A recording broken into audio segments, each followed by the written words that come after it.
মাইলেজের বস আপনার 1 লিটারের দেখায় এটা 28 কিলো যাবে। আপনার 2018 মডেল, রেজিস্ট্রেশন ইয়ার 2024। আসলে এই গাড়িগুলো তো মনে করেন চালাইলে খালি চালাইতেই মন চায় ভাই, এত মজার গাড়ি। পিয়াস 2018 মডেল, 2024 রেজিস্ট্রেশন, পাল কালারের একটা গাড়ি, 4 পয়েন্টের গাড়ি। এই গাড়িটা বাংলাদেশে মাত্র 7000 কিলো মাইলেজ ইউজ হয়েছে, মাত্র 7000 কিলো। আপনার খুবই চমৎকার একটা ইউনিট, পাল কালারের গাড়ি, আর বাংলাদেশের বর্তমানে খুবই জনপ্রিয় ইউনিট। আপনার এটা 97000 মাইলেজে ইম্পোর্ট হয়েছে, এখন 1,06,000 মাইলেজ আছে মাত্র। এটা অরিজিনাল মাইলেজ 100%, কারণ এগুলো তো টেম্পারিং করার কিছুই নেই। আপনি এগুলো চেসিস নাম্বার দিয়ে যখন সার্চ দিবে, জি জি, তখন সব ডিটেলস হিস্ট্রি আইসা পড়বে, কারণ এগুলো নিয়ে কখনো লুকোচুরির কিছু নাই। আপনি দেখেন লেদার সিট সহ, এটা আপনার অ্যাশ টিউনিং যেটাকে বলা হয়। জি জি, আপনার লেদার সিট সহ খুবই চমৎকার একটা ইউনিট, 2018 মডেলের পিয়াস, লেদার সিট সহ অ্যাশ টিউনিং যেটাকে বলা হয়। মন জুড়ায় যাওয়ার মতো একটা ইউনিট।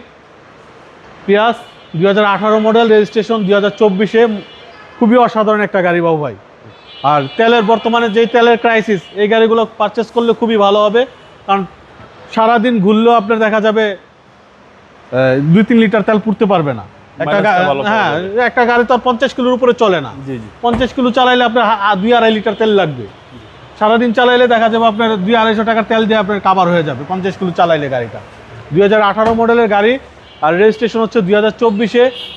আপনার 24-এর 4 মাসের রেজিস্ট্রেশন। আচ্ছা, একদম একবারে ভাই ব্র্যান্ড নিউ কন্ডিশনের মতোই আছে গাড়িটা। জি ভাই, প্রাইসটা কত? এটা আমাদের আস্কিং প্রাইস হচ্ছে 25,80,000। আসলে কথা বলার সুযোগ থাকবে। এই ভদ্রলোক 30 লাখ টাকা গাড়িটা পারচেস করছে, নাম্বার করছে, অনেকগুলো টাকা তার খরচ গেছে।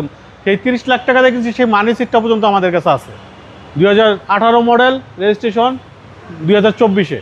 আপনার শোরুমের অ্যাড্রেস? আমাদের শোরুমের অ্যাড্রেস 249-251 তেজদা ইন্ডাস্ট্রি এরিয়া, নাবিস্কুর ঠিক পিছনে, রুলিং মিল, বটতলা। আসসালামু আলাইকুম। ওয়ালাইকুম সালাম রহমতুল্লাহ।